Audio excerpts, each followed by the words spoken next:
ouvrir un pop-up store éphémère pour 3 semaines ou ouvrir une boutique pour toujours, c'est à peu près la même intensité. D'accord. Parce qu'au final, c'est ouvrir un magasin qui doit accueillir du monde. C'est vrai, la majorité de notre business chez La Rosée, c'est du B2B2C. 90% de notre chiffre d'affaires est fait en pharmacie, 10% sur notre site internet. Soyons honnêtes, quand on parle de cosmétiques en pharmacie, on pense molécules, tests cliniques et blouse blanche. Tu t'attends rarement à une marque cool. Eh bien, peut-être que si en fait. Aujourd'hui, je reçois Colline Molina. C'est la directrice marketing et communication de La Rosée. La Rosée, c'est une marque qui est vendue en pharmacie, mais avec des codes lifestyle assumés. Des packaging colorés, une tonalité positive et surtout une stratégie social media très offensive. En moins de 10 ans, La Rosée a fait ce que peu de marques réussissent, s'imposer face aux mastodontes du marché de la cosmétique. Dans cet épisode, Colline nous raconte en détail les coulisses de la success story La Rosée. Vous allez vous régaler. Très bonne écoute. C'est le super délit. Super délit. C'est le super délit. Toute l'actu social média servie sur un podcast. Bonjour à toutes et à tous, je suis Thibaut Tourvieille de La Broue et vous écoutez le Super Daily. Aujourd'hui, épisode hors format, puisque j'ai le plaisir d'accueillir une invitée derrière les micros de Super Natif. Elle est directrice marketing et communication de La Rosée, une marque de cosmétiques française qui est née à Lyon, une marque jeune, en forte croissance, qui maîtrise parfaitement les codes des réseaux sociaux. La Rosée, c'est aussi une marque à l'univers singulier, qui est reconnaissable immédiatement et qui entretient une relation très directe et très conversationnelle, je trouve, avec ses communautés. Bonjour Colline Molina, je suis très heureux de t'accueillir dans le Super Daily. Bonjour Thibaut, et moi aussi je suis très contente d'être là. Tu viens en voisine, hein, quasiment. Exactement, on a marché 15 minutes, on était là. Tout va bien. Alors, ça me fait très plaisir de te recevoir parce que ça fait un moment que je me disais j'aimerais beaucoup discuter avec La Rosée. On est vraiment pas très loin, on est dans la même ville et il se trouve, je te le disais juste avant, que je passe fréquemment devant vos très jolis sièges à Lyon, des très beaux bureaux. Donc, je suis très content de t'accueillir chez nous aujourd'hui. Colline, il y a énormément de sujets dont je veux qu'on parle. Je vais profiter de t'avoir fait venir jusque chez nous et je ne vais pas te lâcher tant que je n'aurai pas les infos que je souhaite. J'aimerais, par exemple, qu'on parle positionnement de marque. De la frontière parfois floue aussi entre la dermatologie et le lifestyle. Je trouve qu'il y a ça quand même chez La Rosée. On va évidemment passer au crible. Tu t'en doutes, toute la stratégie social media de la marque, Instagram, TikTok, où vous avez quand même fait des coups d'éclat. Oui. LinkedIn, c'est vachement intéressant ce que fait La Rosée sur LinkedIn. Facebook aussi, un peu de Pinterest, pourquoi pas. Peut-être même de WhatsApp si on a le temps. Vous êtes à peu près partout, c'est ça qui est intéressant. Et il y a beaucoup de choses à dire sur votre stratégie de prise de parole sur les réseaux sociaux. Je souhaite aussi discuter de production de contenu avec toi, parce que là aussi, il y a beaucoup de choses qui sortent de chez La Rosée. Qu'on parle aussi d'incarnation de marque, d'internalisation. Et puis peut-être aussi des engagements. Qu'est-ce que c'est être une marque engagée, La Rosée, c'est une marque B Corp. Donc exactement. J'imagine que tu as plein de choses à nous raconter là-dessus. Bref, tu as compris, épisode très dense à venir. J'espère que tu as bien mangé à midi, que tu as pris des vitamines. Aujourd'hui, on part sur du concret. Ça sera très terrain. Est-ce que ça te va ? C'est parfait. Bon, avec magnifique. Plaisir. Merci pour ça. Je pense ce qui pourrait être intéressant, c'est qu'on commence, que tu nous racontes la marque La Rosée. Je crois savoir que c'est une marque relativement jeune, on va dire, dans le paysage. Est-ce que tu peux nous expliquer comment est née cette marque ? Oui. Alors effectivement, c'est une marque assez jeune puisqu'on a 10 ans, on a fêté nos 10 ans en 2025. C'est une marque qui a été créée en 2015 par Colline et Mao, donc une autre Colline, et son amie Mao. Elles se sont rencontrées sur les bancs de la fac de pharma à Lyon. Donc elles ont fait leurs études ensemble et puis ensuite elles ont travaillé au comptoir de la pharmacie. Et c'est au comptoir de la pharmacie vraiment que la marque est née. La raison pour laquelle c'est né à cet endroit-là, c'est qu'en fait, en conseillant les patients qu'elles avaient l'occasion de rencontrer en pharmacie, elles se sont rendues compte qu'on était vraiment à l'aube d'un tournant. C'est-à-dire que c'était, alors maintenant ça paraît complètement logique et anodin, mais à l'époque, c'était un peu le début où les personnes regardaient est-ce qu'elles s'appliquaient sur la peau, commençaient à retourner les packaging en se disant qu'est-ce qu'il y a là dans la liste d'ingrédients et qu'est-ce qui est vraiment efficace et qu'est-ce que je m'applique. Et du coup, quand elles ont fait ces constats-là et qu'elles ont vu qu'elles-mêmes, elles retrouvaient pas forcément l'efficacité ou la sensorialité qu'elles auraient aimé retrouver dans ces produits de parapharmacie, elles se sont dit, en fait, il manque une marque entre la dermato et la cosmétique, un peu ce que tu disais tout à l'heure, où parfois tu trouves que c'est peut-être un peu flou, cette frontière qu'on partage notamment sur nos réseaux sociaux, mais c'est parce que vraiment on est à la frontière entre les deux. On a toute la tolérance et l'efficacité d'une marque de dermato et toute la sensorialité d'une marque de cosmétique. Donc la sensorialité, ça va être la texture, les odeurs, etc. Tout ça à des prix justes, puisque dès le début, ce qu'on a voulu, c'est vraiment être la marque conseil des pharmaciens, donc être une marque qui vont pouvoir conseiller au quotidien pour tous les types de peau à des prix qui soient accessibles pour une maman, sa mère, sa fille, etc. Que ce soit vraiment les essentiels de la salle de bain à des prix abordables. La Rosée, c'est une marque qui est maintenant très installée dans le paysage français. On en voit effectivement en pharmacie, en parapharmacie, parfois même dans certaines grandes surfaces, dans des box de beauté, un peu partout. Oui. Est-ce que tu peux nous expliquer ce qui s'est passé en 10 ans ? Là, on a l'impression que vous êtes arrivé au niveau des Big Six, là, comment ça se passe ? C'est hyper croissance finalement autour de la marque. Alors oui, effectivement, on a une marque en hyper croissance et ça depuis le début. Je pense que la marque a trouvé son public depuis le début. Le bouche à oreille a eu un énorme retentissement et c'est vraiment quelque chose qui a servi la Rosée dès ses débuts. Et puis le bouche à oreille aussi qui s'est fait de pharmacien en pharmacien. Ce qui fait que maintenant, en 2026, on est dans une pharmacie sur 2 en France, ce qui est énorme en termes de pénétration du marché. On est la 4e marque du marché dermocosmétique. La performance derrière ça, c'est de le faire avec seulement une 50aine de références quand les gros mastodontes ont plus de 200, 300 références. Là, ce que ça veut dire, c'est qu'en fait, les rotations des produits sont là pour arriver à être la 4e marque en volume. Et on est présent dans 13 pays. Donc oui, en 10 ans, ça a bossé. Et moi, pour te donner un exemple, je suis arrivée chez La Rosée il y a 4 ans et demi. Et on était à peu près 45 et maintenant on est 250. Donc incroyable. On a énormément grandi. Incroyable. J'aimerais qu'on parle de positionnement et d'identité de marque aussi. C'est ce que je disais en intro. Tu nous as bien expliqué, La Rosée est historiquement distribuée en pharmacie et parapharmacie. Voilà, c'est un canal historique qui est aussi dominé par des marques laboratoires. C'est comme ça qu'on les appelle. Je pense à La Roche-Posay, Aven, Bioderma, qui sont finalement sur les mêmes rayonnages que vous, que La Rosée. Mais l'ADN de La Rosée, ça semble beaucoup plus lifestyle quand on regarde. Et quand je suis dans les rayons de ma pharmacie de quartier, eh bien effectivement, il y a une vraie différence de positionnement. Le packaging, il est coloré. Il y a cette tonalité un peu good mood que je ne retrouve pas dans les autres marques. Une communication qui semble plus visuelle peut-être que ces marques laboratoires.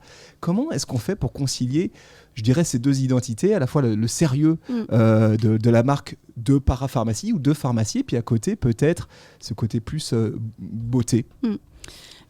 Effectivement, on nous le dit souvent qu'on a un peu cassé les codes visuels de la pharmacie et c'est plutôt un compliment. Effectivement, on est une marque, dès le début, on a voulu une marque très transparente. Donc on a communiqué et on a voulu afficher nos formulations. Voilà, qu'est-ce qu'on met dans nos produits, quels sont les ingrédients efficaces. On le met toujours sur le devant du packaging pour que le consommateur sache ce qu'il achète et ce qui va s'appliquer sur la peau. Et on avait aussi envie d'avoir une marque dans laquelle tout le monde peut se reconnaître. Donc quelque chose d'accessible, quelque chose de joyeux, visuel, et que quand on rentre dans la pharmacie, on se dise tiens, je vais m'acheter un produit que j'aurais envie de retrouver dans ma salle de bain, puis un deuxième, puis un troisième, parce qu'il y a beaucoup de réachats chez La Rosée. Le réachat, il n'y aurait pas de réachat s'il n'y avait que la communication visuelle et joyeuse.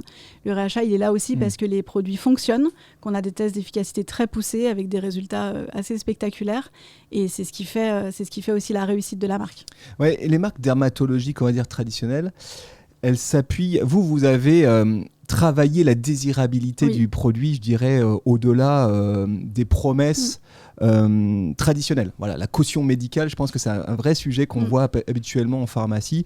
Tests cliniques, recommandations des dermatologues, c'est marqué en général en gros sur le packaging, telle étude qui a été publiée avec tel % de réussite, etc.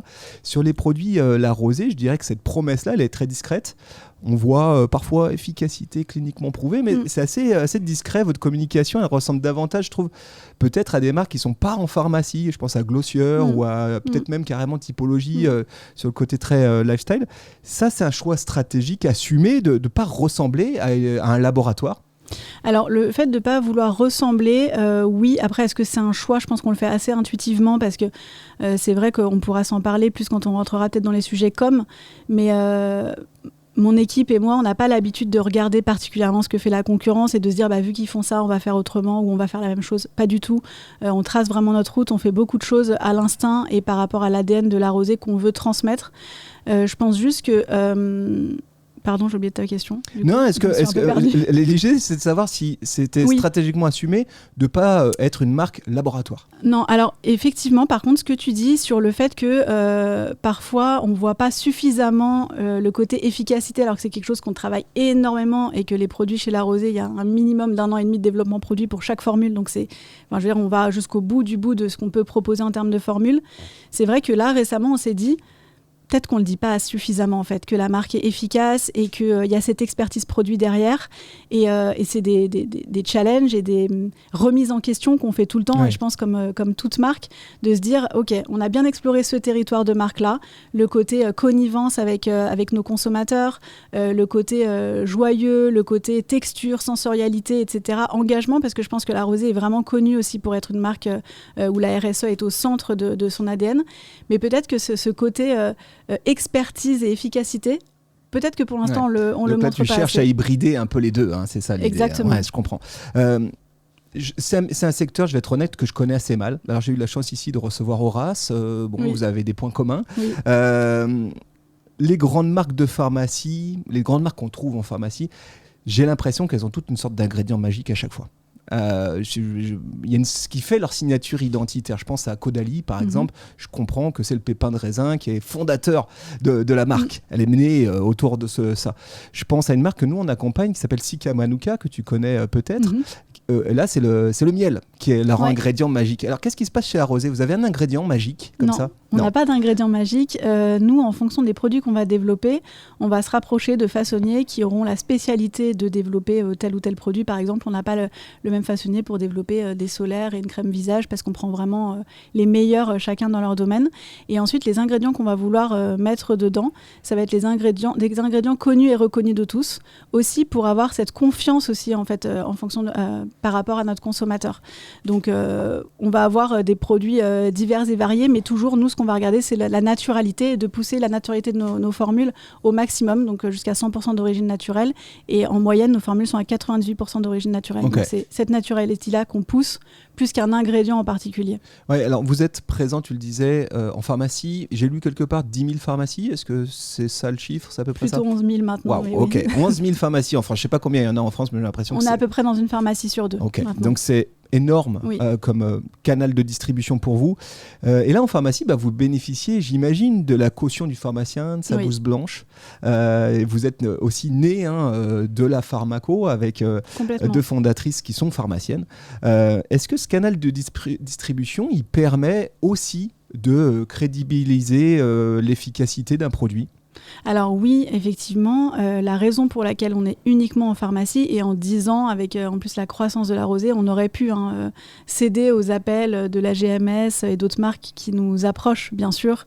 Mais en fait, nous, on a toujours eu envie de garder cette cohérence de marque et de se dire tout a été pensé pour le pharmacien, des produits simples à conseiller. Par exemple, quand on retourne les packaging de nos produits, il y a 3 mots qui expliquent le produit. Par exemple, nettoie, nourrit, apaise, ça va être 3 mots qui expliquent.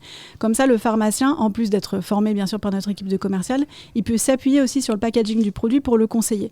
L'idée, c'est qu'il puisse aussi implanter une gamme courte, donc sans risque financier, etc. En fait, tout a été pensé de la conception des produits à la politique commerciale, à la façon dont on va expliquer nos produits pour que ce soit facilité pour le pharmacien et qu'on soit la gamme de cosmétiques conseil numéro 1 en pharmacie. Comment est-ce que vous travaillez avec ces distributeurs pharmaciens pour qu'eux aussi, ils véhiculent au-delà, je dirais, de l'efficacité du produit, au-delà de leur professionnalisme, votre mood, le lifestyle que vous travaillez, comment vous les accompagnez aussi peut-être dans le storytelling ou la manière de raconter vos produits?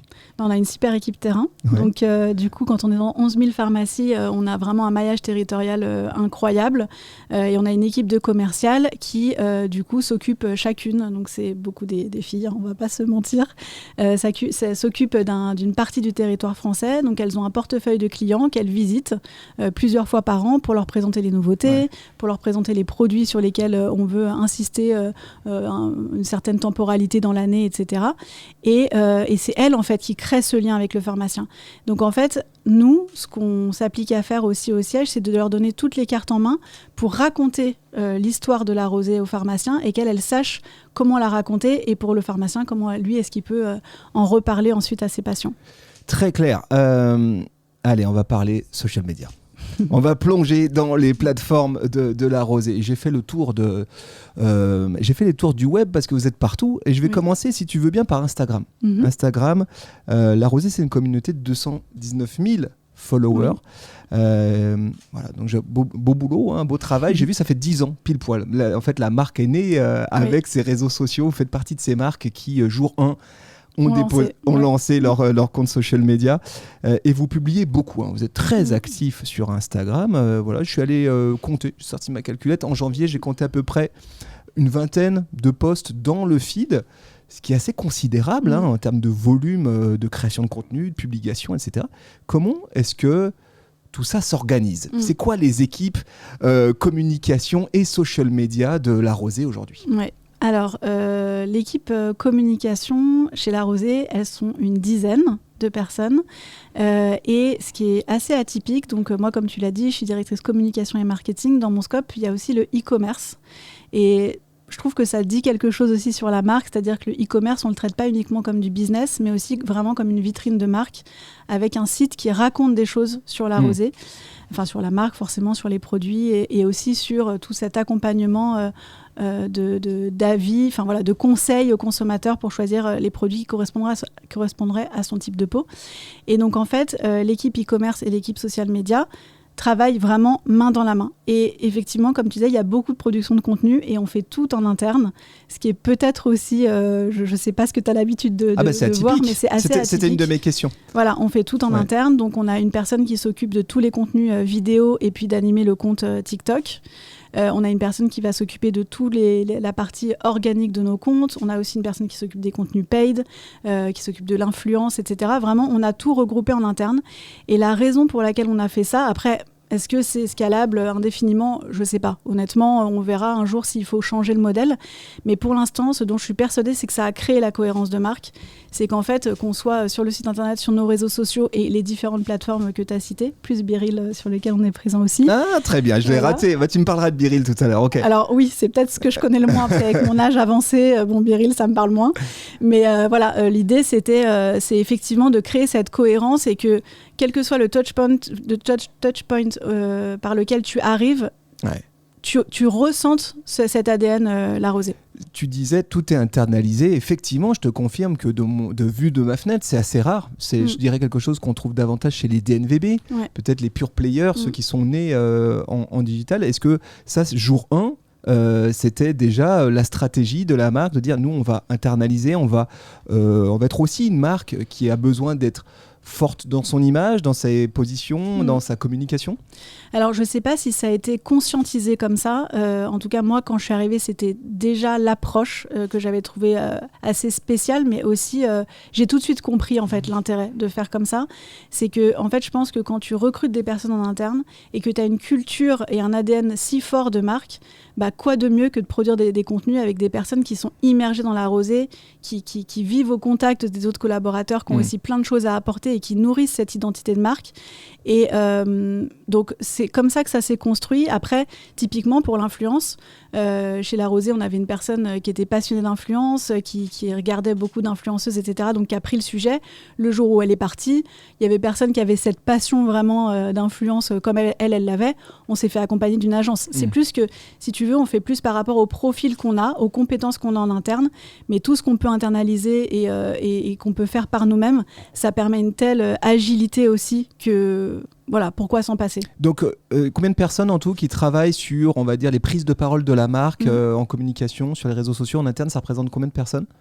En communication, elles sont 10. Oui. Sur le e-commerce, elles sont 3. Et au marketing, elles sont 6. D'accord. Belle équipe. Voilà, Belle équipe, c'est super.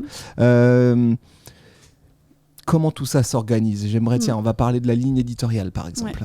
La prise de parole sur la durée de la marque. C'est quoi votre stratégie de ce côté-là ? Là, je suis focus sur Instagram, typiquement. Est-ce que vous avez des piliers de contenu récurrents ? Est-ce que vous travaillez autour de temps forts de la marque ? Comment vous arbitrez entre les deux ? Oui. Alors effectivement, comment est-ce qu'on s'organise ? Donc il y a une programmation qui est mise en place, donc, dans laquelle on prévoit à l'avance tous les contenus qu'on va vouloir produire. Cette programmation, elle est construite d'un mois sur l'autre. Alors pas trop en avance aussi, parce qu'il faut quand même rester avec l'actualité, ce qui peut se passer, etc. Donc elle est prévue, effectivement, comme tu le disais, en fonction des temps forts de la marque. Donc ça va être des lancements produits, ça va être des mises en avant produits particulières, ça va être des marronniers aussi. La pharmacie fonctionne aussi beaucoup par marronnier, donc suivre les marronniers de la pharmacie aussi. Et puis Pardon, excuse-moi, par exemple, typiquement les marronniers de la pharmacie, qu'est-ce que c'est ? Typiquement, il y a des périodes pour parler des solaires, pour parler de l'anti-imperfection. Les mains sèches, en ce moment, c'est les mains. Voilà, là en ce moment, c'est plutôt les mains, les peaux qui tirent, etc. Donc voilà, on construit cette programmation en se disant qu'on se garde l'agilité de switcher des contenus, d'en annuler, d'en reprogrammer, etc. en fonction de la météo. Si par exemple il y a une grande vague de froid qu'on n'avait pas prévue, on va se dire c'est le moment de pousser la crème main, le stick lèvres, ce genre de produits qu'on avait prévu un peu plus tard. On les fait remonter dans la programmation. Et puis ensuite on traite par canal aussi, en se disant sur TikTok, qu'est-ce qui va mieux fonctionner, sur LinkedIn, qu'est-ce qu'on a envie de raconter, quel type de prise de parole. Et après, comme tu disais, il y a aussi des grands axes qu'on essaye de traiter chaque mois. Donc les axes, ça va être des axes sur les produits et plus la formulation, etc. Ça va être comment est-ce que j'applique tel ou tel produit, parce que c'est des choses, des questions que nous posent souvent nos consommateurs, dans quel ordre de la routine, etc. Mais ça va être aussi des piliers de marque, donc parler de nos engagements RSE, parler aussi de notre marque employeur, de montrer les coulisses, et puis de montrer aussi ce qui se passe en pharmacie. Et d'ailleurs, moi, à chaque fois, je suis super surprise parce que, par exemple, notre communauté adore et like beaucoup les posts. J'ai vu ça, c'est ouf. Des vitrines, notamment sur Facebook. Des PLV. Mais c'est un truc de fou. Incroyable. J'ai remarqué. Et je vais dire que les premières fois où on l'a fait, franchement, j'y croyais pas trop. Qu'est-ce qui explique ça, selon toi ? On reparlera de Facebook. Les campagnes sont belles. Non, mais on reparlera de Facebook après. Mais j'ai constaté effectivement côté Facebook que quand vous postiez une vidéo IRL dans un point de vente où il y a un corner, la rosée dans une pharmacie par exemple, que l'engagement explosait. Et je me suis posé la question du pourquoi. Moi, je me l'explique pas trop non plus, sincèrement. Mais je pense qu'il y a ce côté dont on parlait au début, où ça casse les codes de la pharmacie et qu'on n'a pas forcément l'habitude de voir ce type d'outils, ce type de couleurs et de gaieté, entre guillemets, dans les pharmacies, et que du coup, ça détonne un peu. Tu me parlais de ligne éditoriale, de piliers, de temps fort de marque, etc. Ça, c'est une gymnastique que nous, on connaît bien, qui est complexe, parce qu'il faut effectivement bien accompagner les lancements de produits ou les temps forts commerciaux et en même temps garder un fil rouge, un narratif qui revient. C'est l'utilisation des piliers de contenu, c'est à ça que ça sert. Vous avez un outil pour structurer tout ça, pour organiser votre travail en équipe, pour y voir plus clair et projeter, on va dire, durablement vos posts. Est-ce que vous utilisez un outil de social media management ? Est-ce que vous faites tout ça sur je sais pas, Google ou Excel ? Exactement. Okay. Pour l'instant, on fait... Là, quand tu me le disais, je me disais, mince, comment je vais te dire que ça va être un gros fichier sur Excel ? Mais du coup, je te le dis, c'est un gros fichier sur Excel où elles sont plusieurs, du coup, à avoir l'accès aussi pour pouvoir itérer dessus et pouvoir se nourrir aussi de ce que chacune fait sur ces différentes plateformes. Donc non, pour l'instant, c'est comme ça qu'on le gère, oui. Et après, on a un outil de listening sur les réseaux sociaux qui nous permet de rentrer des requêtes et puis de savoir un peu, de veiller à ce qui se dit sur nous sur les réseaux sociaux. Ça nous permet aussi de comprendre qu'est-ce que les consommateurs ont bien compris de la marque, qu'est-ce qu'ils ont un peu moins compris, sur quoi est-ce qu'on doit appuyer. Donc voilà, tout ça, ça nous permet de driver aussi. J'ai aperçu en parcourant vos réseaux, vos plateformes qu'il y avait plusieurs sujets récurrents. Tu parlais tout à l'heure de tips, d'astuces. Moi, j'appelle ça de la brand utility, de l'utilité de marque.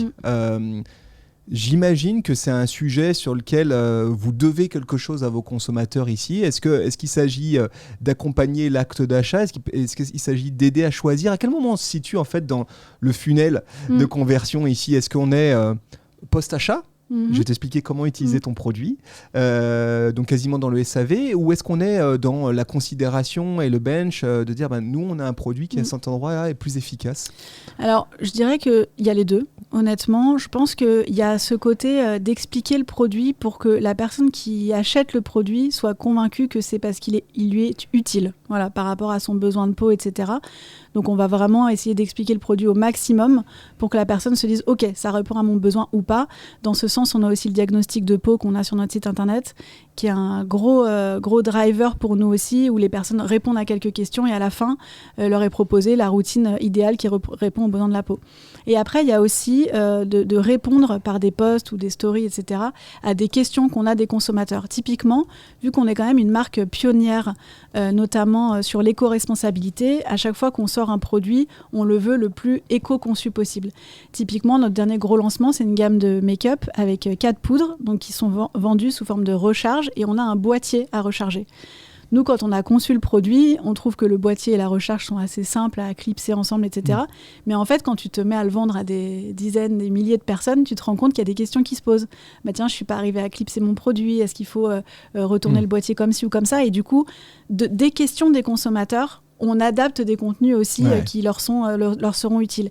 Et c'est vrai qu'il y a toujours cette gymnastique de quoi ils ont besoin, à quoi je peux répondre aussi moi en tant que marque pour devancer les éventuelles questions des personnes qui n'auraient pas encore eu l'acte d'achat. Donc il y a tout ça. Et puis après, on a aussi créé un canal sur Instagram avec une communauté un peu plus restreinte où on teste pas mal de choses aussi auprès d'elles pour nous assurer que tout est clair et que... Donc tu testes quoi ici? Des messages, des futurs produits? Ouais, alors on va tester des futurs produits ou leur faire choisir des motifs d'accessoires qu'on n'a pas encore sortis. C'est vraiment créer ce lien de confiance ou alors les prévenir en amont d'un jeu concours qu'on va sortir et puis de leur demander leurs avis sur des produits qui sont nouveaux et qui viennent de sortir ou même qu'on leur envoie en avant-première pour qu'elles puissent les tester et nous faire part de leur retour. Et je trouve, il y a un truc qui me plaît beaucoup dans vos prises de parole, c'est que vous faites partie de ces marques qui font du building public pour de vrai. C'est-à-dire que vous construisez la marque avec vos audiences, vous racontez aussi, vous passez beaucoup de temps à raconter la marque et les décisions que vous prenez, et c'est peut-être ce qui explique que quand vous mettez en photo une PLV, les gens adorent parce qu'ils ont l'impression peut-être de participer à ça. J'ai l'impression que c'était quelque chose qui était très fort il y a quelques années en arrière chez les marques, cette notion de building public, et qu'il y a des marques sans doute comme La Rosée qui sont aussi construites là-dessus. Dans votre industrie, je pense à Respire, qui est un peu un cas d'école aussi sur cette dynamique-là. Est-ce que tu as l'impression que c'est quelque chose qui est en train de se perdre, ça, d'utiliser les réseaux sociaux pour construire sa marque? Non, j'ai pas la sensation que ce soit en train de se perdre. Après, je pense que oui, les réseaux sociaux évoluent quand même vers peut-être moins... Il y a quand même moins d'interaction qu'auparavant. Moi, je l'ai vu en 4 ans et demi quand même évoluer, où les gens passent plus de temps à scroller qu'à s'intéresser en profondeur à des marques. En tout cas, c'est mon ressenti. Je ne sais pas si vous, c'est pareil de votre côté, mais effectivement, c'est plus difficile de capter. On est quand même bombardé de posts, de messages, etc. De stimuli tout le temps. Tout le temps. Du coup, c'est aussi pour ça, et c'est à ce moment-là que nous, on a voulu créer ce canal, parce qu'on s'est dit, en fait, la connexion, on peut l'avoir aussi par ce biais-là, pour essayer d'anticiper des questions que notre communauté pourrait avoir, mais qui vont même plus prendre le temps, entre guillemets, de poser. Tu vois, plus le côté co-construire même en amont. Et après, par rapport à partager des coulisses, etc., nous, c'est vrai qu'on l'a fait dès le début, dès qu'on a commencé à partir en shooting, en tournage, etc., c'est des contenus à chaque fois qui cartonnent. Les gens adorent voir comment ça se passe, parce que déjà, il y a des métiers quand même derrière qui sont assez passionnants et qui font rêver. Et puis aussi, ils aiment connaître les gens qui sont à l'intérieur des murs dans l'entreprise. Nous, on le voit sur certains postes comme ça où on met des collaborateurs en avant, mais on le voit aussi typiquement en 2025 pour fêter nos 10 ans, on a ouvert un pop-up store pendant 3 semaines à Paris dans le Marais. Et en fait, on avait lancé un appel à candidature en interne chez La Rosée en disant qui veut être vendeuse sur ce pop-up. On a recruté des vendeuses dans nos propres équipes. Du coup, on les a formées aux techniques de vente, vraiment à connaître les produits sur les bouts des doigts. Et elles se sont chacune prêtées au jeu à être vendeuses pendant quelques jours sur le pop-up. Et en fait, ce qu'on a vu aussi à travers cette expérience-là, c'est que les consommateurs, ils sont là. Il y a vraiment des fans de la marque, etc., qui, eux, font des retours spontanés, mais qui nous ont nourris, au final, comme on avait été nourris, comme on était nourris peut-être auparavant, quand il y avait un peu plus d'interaction sur les réseaux sociaux.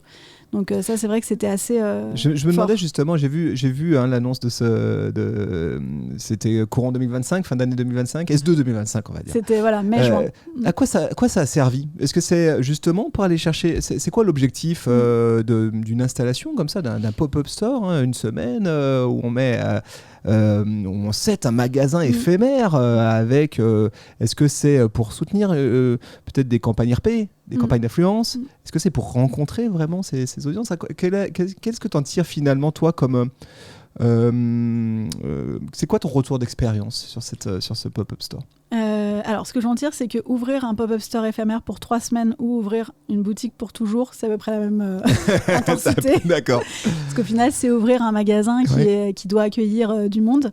La raison pour laquelle on l'a fait, c'est vraiment parce que c'était nos 10 ans et qu'on avait envie d'aller à la rencontre de nos consommateurs. C'est vrai, la majorité de notre business chez La Rosée, c'est du B2B2C. 90% de notre chiffre d'affaires est fait en pharmacie, 10% sur notre site internet. Donc en fait, la connexion avec nos consommateurs, c'est souvent ce qu'on va nous rapporter, enfin ce que les pharmaciens vont nous rapporter, entre guillemets. Donc là, c'était d'avoir un lieu à nous.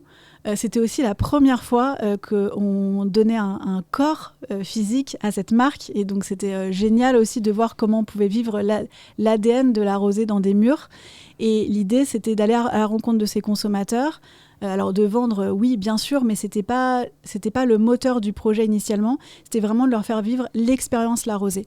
Donc, on a imaginé l'espace déjà en lui-même a été imaginé pour faire découvrir la marque avec des vidéos, des contenus exclusifs, des coffrets qu'on avait développés spécifiquement pour le pop-up, etc. Et après, il y avait plein de temps forts, donc des cafés, des rencontres, etc. Et comme tu le disais, on en a fait aussi un lieu de vie pour des rencontres influence, des rencontres RP, etc. Et je pense que se rencontrer avec les influenceuses ou avec les journalistes au sein de cet espace, ça crée quelque chose aussi de particulier parce que tu es vraiment immergé dans l'univers de l'entreprise. J'aimerais que, tout à l'heure, tu nous as parlé de réitération de l'acte de l'achat. Fidélisation, hein, donc là, en retournant en pharmacie, j'ai trouvé un produit qui me va, il est sympa, je vais retourner. Quel levier, toi, tu mets en œuvre avec tes équipes, que ce soit en SOMI ou en digital, pour encourager cette réitération de l'acte d'achat? Alors nous, ce qu'on explique à la fois sur notre site internet, aux pharmaciens aussi par le biais de nos commerciales et puis sur les réseaux sociaux, c'est comment les produits fonctionnent aussi ensemble, en routine. C'est vrai que les produits fonctionnent bien sûr seuls, mais il y a des produits qui, mis ensemble, apportent encore plus d'hydratation, apportent aussi un traitement global, répond aux besoins globaux que va avoir la personne. Typiquement, une crème, c'est très bien, une crème de jour, c'est toujours mieux d'appliquer d'abord un sérum. Ça va être ce genre de choses, ou le nettoyage de la peau. On essaye en fait d'accompagner le consommateur dans les 3 étapes essentielles du prendre soin de sa peau, c'est-à-dire nettoyer sa peau, la préparer à recevoir des soins, puis la traiter. Comment tu fais pour qu'ils réitèrent l'achat ? Une fois qu'ils ont acheté, une fois que ta routine, ils l'ont acheté une première fois, est-ce que tu as des astuces à nous donner ou des moyens que toi tu as aujourd'hui de fidéliser cette clientèle via peut-être tes moyens de communication ? Alors nous, je pense que la stratégie qu'on a chez La Rosée, c'est qu'on essaye d'être sur tous les canaux, donc médias et hors médias. Alors pas à outrance, on n'a pas envie de saouler les gens, de les matraquer, etc. Mais d'être un petit peu partout. C'est vrai que ce qu'on entend beaucoup, en tout cas moi ce que j'entends beaucoup, c'est vous êtes partout. Alors le vous êtes partout, je pense qu'il vient aussi beaucoup des vitrines, des pharmacies, où c'est vrai qu'on a un taux d'acceptation par les pharmaciens de nos vitrines de 80%, donc c'est juste incroyable. Faut dire que c'est joli. Voilà. Ah oui, ça aide. je le dirai aux équipes. Donc voilà, ça aide. Et puis ensuite, l'idée, c'est qu'effectivement, le pharmacien soit suffisamment bien formé et convaincu par la marque pour avoir envie de reconseiller nos produits. Ouais. En fait, le vrai vecteur, nous, chez La Rosée, de pourquoi est-ce qu'il y a du réachat, c'est bien sûr le conseil du pharmacien et c'est le maillage de La Rosée dans toutes ces pharmacies qui rendent l'accessibilité à la marque extrêmement facile. Ouais. Tu parlais des vitrines. Moi, je suis épaté globalement par la consistance de la direction artistique de La Rosée. Voilà, vous produisez beaucoup de contenu, vous êtes présent à plein d'endroits et il y a une cohérence d'ensemble avec un style très propriétaire. Voilà, c'est très, très bossé, c'est lumineux, les couleurs pastel. On reconnaît tout de suite, je dirais, une créa, un visuel, un qui visuel de La Rosée. C'est qui le ou la garante chez La Rosée de cette cohérence ? La garante, c'est moi, forcément, mais celle qui fait, c'est l'équipe. Ouais. Et il y en a une qui m'accompagne là aujourd'hui, qui doit être fière du coup. Comment est-ce qu'on fait ça ? Alors, je me tourne aussi vers nos invités du jour, hein, parce qu'on a du monde aussi ici dans les studios, vers l'autre Colline. Il y a une deuxième Colline qui est avec nous. Comment est-ce qu'on fait pour que ça dure, ça ? Vous avez quoi ? Vous avez des mood boards sur lesquels vous appuyez systématiquement en disant non, ça c'est pas La Rosée, ça c'est La Rosée. Comment ça marche ? Alors en fait, déjà, le choix de qu'est-ce qu'on va raconter en vitrine, il est fait très en amont au moment où on conçoit le plan trade sur l'année. Donc une fois qu'on a conçu notre plan trade et qu'on sait quels produits vont sortir, etc., on décide de combien est-ce qu'on va faire de vitrines dans l'année et de qu'est-ce qu'on va vouloir raconter sur ces campagnes. Ensuite, une fois qu'on a décidé de ça, l'équipe brainstorm ensemble, elles sont plusieurs à imaginer des pistes de, effectivement, comme tu disais, comment est-ce que ça peut être cohérent avec ce qu'on a fait auparavant, mais à la fois nouveau et que ça donne envie et que voilà, on se renouvelle en permanence parce que c'est pas si simple.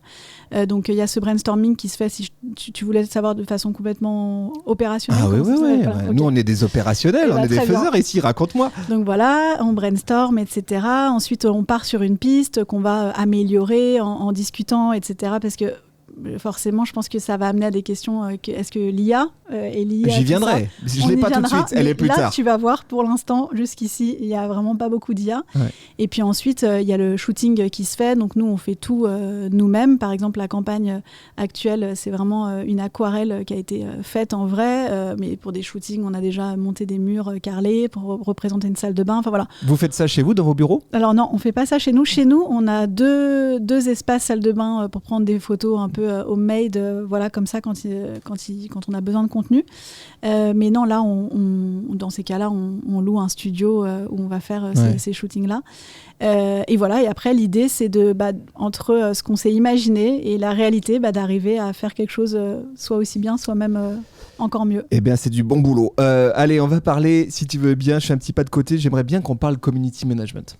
Parce que le sujet de la peau, moi, je comprends... que c'est finalement un sujet assez complexe et super perso. Et quand on regarde ce qui se passe dans vos coms Instagram, alors tu disais il y en a moins, mais il y en a quand même. Et il y a beaucoup de questions. Il y a beaucoup de gens qui disent moi j'ai tel sujet, ou comment on ferait pour une peau de tel type, etc. J'imagine qu'il y a beaucoup de ces conversations et de ces questions qui se sont déplacées maintenant dans les MP, dans vos messageries. C'est qui prend en charge le community management chez La Rosée ? Alors ça aussi, c'est peut-être une particularité et la partie SAV et modération n'a pas toujours été réunie dans la même équipe. Et puis en fait, au fur et à mesure du temps, on s'est dit, mais quel que soit le canal de communication de la personne qui veut avoir un conseil, ça reste du conseil, de vente, etc. Donc on a tout réuni dans la même équipe. Donc on a une personne qui s'occupe de la modération, c'est-à-dire répondre aux commentaires, répondre aux messages privés, on répond à tout. On a une personne qui s'occupe de répondre à une boîte bonjour, donc voilà, où pareil, la personne peut se faire conseiller et peut-être dans un mail, tu prends peut-être un peu plus de temps pour expliquer toute ta problématique, etc. Mais on peut aussi nous appeler, donc où il y a vraiment une personne dans l'équipe qui répond. C'est précieux parce que c'est impossible d'avoir un rendez-vous avec un dermato aujourd'hui. Donc, est-ce que du coup... on fait à la mesure des connaissances et des compétences qu'on a, bien sûr. Mais l'idée, pourquoi est-ce qu'on a maintenu ce téléphone ? Parce que aussi, quand la boîte grossit comme elle a grossi, on pourrait se dire, les gens, ils peuvent nous contacter par mail, par DM, c'est peut-être que ça suffit. Mais en fait, on avait vraiment aussi envie de prolonger ce qu'on propose en pharmacie. En pharmacie, si tu veux un conseil, tu as des gens au comptoir qui sont là, experts pour te conseiller et te proposer vraiment la crème qui va répondre aux besoins de ta peau. L'idée, c'était de se dire, si la personne ne se déplace pas en pharmacie, en tout cas, elle peut avoir le même conseil au téléphone avec une personne experte dans l'équipe. Donc là, vous avez des équipes dédiées Exactement. Ouais, pour ça. Et en story Instagram, je vois de temps en temps popper un push vers un compte WhatsApp. Oui. Et ça m'intéresse parce qu'en ce moment, je regarde avec beaucoup d'attention ce qui se passe du côté de WhatsApp et la manière dont les marques l'utilisent. Nous, on se pose des questions. On a des annonceurs aussi qui se posent des questions actuellement. Et donc, vous, si je comprends bien, il y a un numéro WhatsApp que je peux contacter qui est celui de l'Arrosée, qui est une sorte de canal SAV, on va dire, direct avec la marque. Et je me pose vraiment la question de savoir comment ça marche. Est-ce qu'il y a quelqu'un qui, H24, a un téléphone avec WhatsApp dans le fond de sa poche et répond au nom de l'Arrosée? Comment vous organisez ça? Non, alors, pour être transparente avec toi, c'est vraiment le tout début pour nous de WhatsApp. On l'a lancé il y a vraiment peu de temps et pour l'instant, on fonctionne par système de flow plutôt. Okay. Donc, la personne qui a son téléphone dans sa poche et qui répond tout le temps, elle n'existe pas encore. Mais ça fonctionne par... voilà, c'est plus, par exemple, est-ce que tu veux suivre ta commande une fois que tu as passé commande? Est-ce que tu veux suivre ta commande par mail ou par WhatsApp ou même après, une fois que tu as passé ta commande, que tu as reçu tes produits, est-ce que tu veux donner ton avis? Ça va être des flows comme ce qu'on peut faire en newsletter, CRM donc classique. Là, ça, vous avez fait une intégration, un développement entre WhatsApp et votre site e-com, par exemple? Oui, ouais, exactement. C'est ça, d'accord. Tout à fait. Et au milieu de ça, eh bien, il y a aussi du SAV, de la question. Je me pose la question de comment utiliser tel truc et tel truc. Et là, j'imagine que tu as un être humain qui peut intervenir et répondre? Oui, mais pas sur WhatsApp. Pour pas l'instant, sur WhatsApp, d'accord. Il n'y a pas encore cette possibilité-là, mais c'est le but, oui. D'accord. Retour d'expérience sur tes premières installations comme ça, le lien entre l'expérience e-commerce, WhatsApp derrière, qu'est-ce que ça donne? Pour l'instant, vu que c'est le tout début, on ne s'est pas fait de religion dessus, mais en tout cas, moi, ce que je me dis en tant que consommatrice, parce qu'on essaie aussi de toujours suivre notre intuition, etc., la raison pour laquelle on a eu envie de le lancer, c'est que, en fait, en tant que conso de d'autres marques, on s'est fait effectivement, on a eu la possibilité de suivre notre colis avec WhatsApp, etc. Ouais, c'est pratique. Et c'est exactement ce que tu dis. Il y a un côté pratique, facilitateur, et c'est ce qu'on a aussi envie de proposer. Un peu rassurant aussi, ça évite de paniquer, de dire on a l'impression de savoir où on en est, quoi. Exactement. Ouais. Donc voilà, c'est le côté pratique et le côté les portes que ça nous ouvre aussi pour créer ce nouveau canal pour pouvoir échanger avec nos consos. Eh ben, je serais curieux que tu m'informes. Je te reposerai la question dans 6 mois. En parcourant moi vos comptes réseaux sociaux, j'avoue avoir été surpris sur un point. Je trouve qu'il y a un parti pris assez fort. Alors tu m'as donné une explication tout à l'heure, c'est que j'ai pas vu de contenu influenceur ou de contenu UGC. Et je trouve ça intéressant parce que alors j'ai bien cherché, je suis remonté quand même assez loin dans Instagram, dans TikTok, un peu partout, et je trouve que c'est rare dans votre industrie parce que dans votre industrie le format UGC c'est un format tout à fait usuel qui permet en fait de faire figure de preuve via le consommateur, et donc c'est pour ça qu'il est beaucoup utilisé, et puis aussi l'influence à proprement parler, sans doute comme un canal parfois aussi de notoriété. C'est quoi le point de vue de l'Arrosée sur l'influence marketing? Alors l'influence, on en fait, mais peut-être pas comme tu le dis, de façon aussi poussée que peuvent le faire d'autres marques de cosmétiques. Je pense que chez l'Arrosée, ce qu'on a toujours fait, c'est tester, regarder comment ça se passe. Est-ce que c'est en phase avec aussi nous, notre ADN, ce qu'on a envie de renvoyer de la marque, etc. Et comme tu le disais, il y a effectivement énormément de marques de cosmétiques qui font de l'influence. Tu as tout autant d'influenceuses qui parlent de marques de cosmétiques. Et nous, derrière, le sentiment que ça nous donne, c'est que c'est pas très authentique.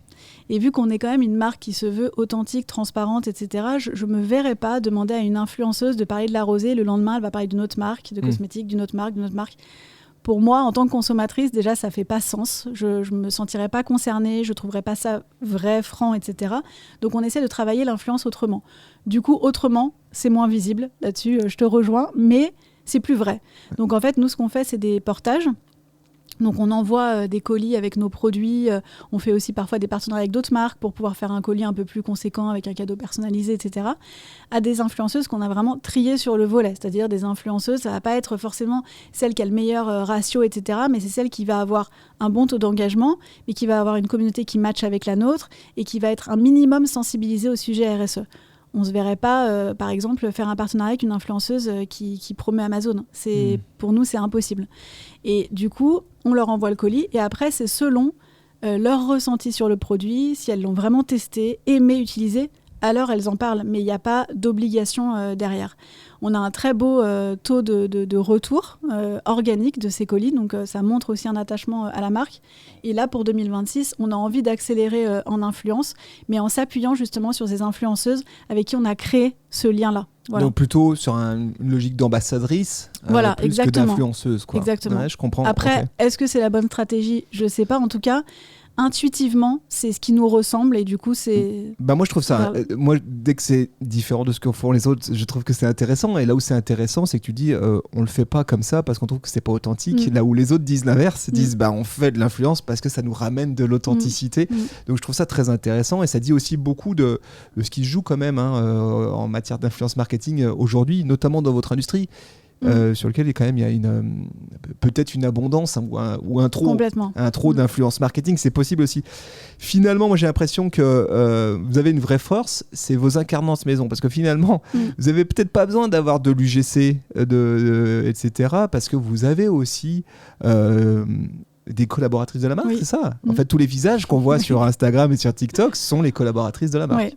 Okay, ça, c'est assez incroyable, avec une diversité de profils, etc. C'est vachement intéressant. Comment ça se fait, ça ? Comment tu fais pour que vos employés, ils acceptent, ils jouent le jeu, ils se disent « Ok, d'accord, mon job, c'est de faire la compta, mais s'il faut faire des photos, je fais des photos. » On les force, on les menace. Non, en fait, quand les filles côté réseaux sociaux ont besoin d'un profil pour une utilisation d'un produit en particulier, etc., elles demandent en fait dans notre WhatsApp, commun, qui a envie de participer. Mais c'est la même chose, en fait, tu vois, en t'en parlant, je me le dis, c'est la même chose qu'avec les influenceuses, c'est-à-dire qu'on ne fera pas parler même une collaboratrice de la marque d'un produit qu'elle n'utilise pas parce que ça ne correspond pas aux besoins de sa peau. Non, franchement, on le fera si la personne aime vraiment le produit, si elle l'utilise au quotidien et si du coup, quand elle va parler du contenu, enfin du produit en question, on ressent dans le contenu qu'elle est convaincue. T'as personne qui s'est dit c'est pas dans ma fiche de poste et puis mon droit à l'image ? Non, mais après, il y a des gens, il y a aussi plein de gens que tu vois pas parce qu'il y a des gens qui n'ont pas spécialement envie de le faire. Voilà. Non, c'est pas du tout obligatoire, c'est chacun est libre de le faire. Parce que je les trouve, celles que j'ai pu voir, collaboratrices principalement, que j'ai pu voir, je les trouve très à l'aise face caméra. Donc je me dis comment ça se passe, comment c'est possible ? C'est la génération d'après, ça. Incroyable ça. Mais même sur notre site internet, par exemple pour la gamme make-up, on a fait un vrai shooting professionnel avec des filles du bureau. Okay. Honnêtement, on dirait qu'elles ont fait ça toute leur vie, quoi. On les a mis sur le site et en précisant que c'était des collaboratrices. Et moi, je trouve ça super chouette parce que ça montre aussi que c'est une marque accessible et pour tous. Aujourd'hui, 100% des contenus sur les réseaux sociaux ou en digital sont réalisés avec vos collaboratrices ou parfois il y a des modèles qui viennent aussi Oui, on a aussi des mannequins. On fait très régulièrement des shootings déjà pour shooter les keys visuels de nos campagnes et puis après on a des shootings nature morte et des shootings lifestyle avec des mannequins pour le coup. C'est un mix en fait. Voilà. Et là-dessus, quand on est la Rosée, comment on choisit ces mannequins parce que y a un sujet qui est la peau, donc il y a plein de types de peaux différentes, puis parfois il y a des peaux à problème, il y a des peaux faciles. Comment on travaille ça ? Est-ce que c'est délicat de choisir la bonne personne pour incarner mon produit ? Je dois dire, jusqu'à maintenant, je trouve qu'on a eu beaucoup de chance parce que déjà, on n'a eu que des mannequins très sympas. Honnêtement, c'est quand même agréable. Toi qui fais de la production de contenu, tu le sais, quand tu es avec des gens toute une journée, que tu tournes des contenus, c'est quand même super d'être avec eux. Tant qu'à faire, oui, bien sûr, tu as raison. Ça change, je trouve aussi, ça rajoute un mood des photos, clairement. C'est vrai. Donc voilà, et après comment ça se passe ? Du coup, il y a une personne dans l'équipe qui est chargée de production notamment, sur tout ce qui est shooting, tournage, etc. Et c'est elle, même si parfois sur certains shootings ou tournages, on est accompagné d'une agence, c'est elle qui choisit les mannequins, donc qui les présélectionne, et puis après on regarde ensemble avec laquelle on part. Et quel est le mandat là-dessus ? Alors on n'a jamais écrit noir sur blanc, voilà le brief mannequin chez La Rosée, mais on veut globalement des filles solaires, des filles naturelles, des filles souriantes et accessibles aussi. On ne prendra pas des mannequins podium qui ont des beautés qui sont très très belles, mais dire qu'on des beautés beaucoup plus froides. Là, on a envie de se dire, après, on ne va pas se mentir, c'est des très jolies femmes, mais avec qui on pourrait être amis. Ok. Allez, on bascule du côté de TikTok. TikTok, alors là, grosse audience sur TikTok pour La Rosée, 110 000 followers. Et pareil, j'ai l'impression que c'est un compte qui est là, qui est historique quasiment. Peut-être que vous étiez parmi les premières marques là, à être présents sur TikTok. Est-ce que vous avez une stratégie de contenu qui est différencié d'Instagram sur TikTok? Alors, avant la stratégie, si tu veux, je peux te raconter comment on s'est lancé sur TikTok. J'aimerais bien, beaucoup. Parce que l'histoire est quand même sympa. Alors, c'était pas moi à l'époque, mais effectivement, ça fait un moment qu'on y est. Ça doit faire à peu près 5 ans. Donc, voilà, ça date. Et l'équipe en place à ce moment-là s'est dit, tiens, TikTok, il n'y a pas beaucoup de marques de cosmétiques. Pourquoi pas tester? Mais comme on le fait tout le temps chez La Rosée, on teste, on voit si ça prend, etc. Et du coup, elles se sont dit, quoi de mieux que de recruter la personne qui gérera le compte sur TikTok. Donc du coup, elles ont fait une petite vidéo avec, comme on le sait, avec les trends TikTok, donc la bonne musique, la bonne petite danse, etc. Elles ont eu plein de candidatures. Et c'est comme ça qu'on a trouvé le visage qui a géré notre compte TikTok pendant des années, donc maintenant qui est parti et qu'on a remplacé. Mais c'est comme ça qu'on a commencé sur TikTok en se disant... testons. Et puis en fait, je pense que c'est quelqu'un, la personne qu'on a recrutée à ce moment-là, qui avait vraiment très très bien compris et qui maîtrisait très très bien les codes de TikTok, son ADN, ce qu'il faut faire, ce qu'il ne faut pas faire, comment plaire. Et du coup, elle a surfé sur beaucoup de trends qui ont marché, qui ont été reprises, etc. Et jusqu'à il y a 2 ans, on a reçu un TikTok Award dans la catégorie meilleure performance. Et en fait, TikTok, ce qu'ils voulaient récompenser à ce moment-là, c'est des agences ou des entreprises qui ont brillé par leur créativité et leur performance sur ce canal. Donc oui, c'est vrai que TikTok a décollé très très vite chez nous. Et après, pour revenir sur la stratégie de contenu, donc nous, sur Instagram et Facebook, on publie la même chose.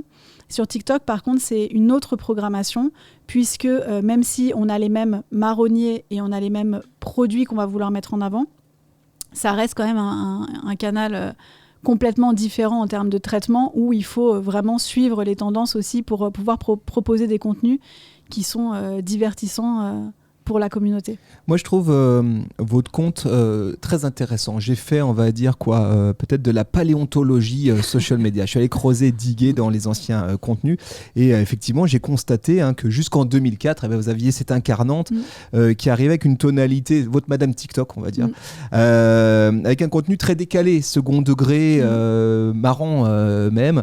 Et depuis qu'elle est partie, vous avez basculé sur un contenu que je dirais plus lifestyle, plus focus produit. Et je trouve que c'est très intéressant parce que ça dit beaucoup aussi peut-être de ce qui s'est passé du côté de TikTok et comment la plateforme a muté. Au début, c'était une plateforme où je pense que tout le monde, les marques, les agences ont pris second degré comme une plateforme rigolote, bien sûr, pour faire des essais. Et on va bien se marrer. Complètement. Et on voit que maintenant on a basculé dans une ère beaucoup plus sérieuse sur TikTok. Tu confirmes ça? Tu as cette sensation? Oui, je confirme. C'est sûr que c'est pas du tout comme avant. Après, je pense aussi que ce qui fait TikTok, c'est la personne qui incarne le compte et qu'effectivement, quand tu as un départ sur ce type de post et une nouvelle arrivée, chacun apporte aussi son propre style, etc.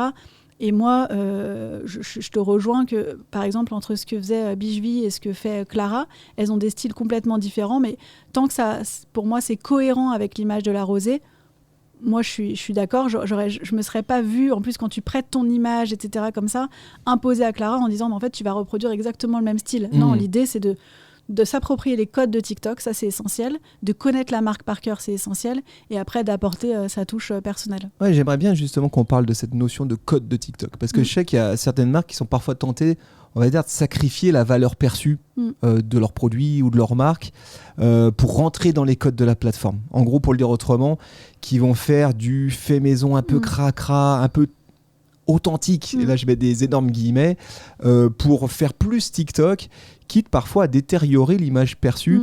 Est-ce que vous, c'est un dilemme avec lequel vous devez œuvrer aujourd'hui ? Alors, je ne sais pas si c'est particulièrement sur TikTok, mais oui, régulièrement, moi je vois passer, alors pas forcément dans les marques de cosmétiques, mais d'autres marques où les comptes sur les réseaux sociaux, les contenus sont un peu moins léchés, sont un peu moins parfaits, etc. Quand tu es une marque de cosmétiques, oui, franchement, la question, tu te la poses régulièrement en disant on peut faire des choses un peu plus homemade, un peu plus à l'arrache, entre guillemets, mais on reste une marque qui doit être super désirable et qui doit, donner envie et avoir une certaine esthétique. Donc oui, la question se pose, mais après, je pense qu'on peut faire des deux, c'est-à-dire qu'il y a des contenus issus de shooting pro, très bien léchés, parfaits, etc. Et puis d'autres contenus un peu plus homemade, un peu plus coulisses, un peu plus spontanés. Et je trouve que les deux peuvent très bien vivre ensemble sur un compte sans que ce soit choquant.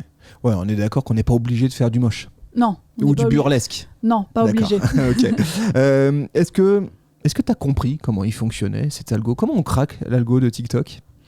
Compris, non. Je pense pas. Je sais pas si on peut comprendre l'algo. Et pourtant, on a été accompagnés. On avait un key account manager pendant très longtemps, TikTok. On avait au téléphone toutes les semaines, etc. Donc il y a des choses qu'on essayait un peu de savoir en disant mais ça, est-ce que ça va marcher? Et ça, comment marche l'algo, etc.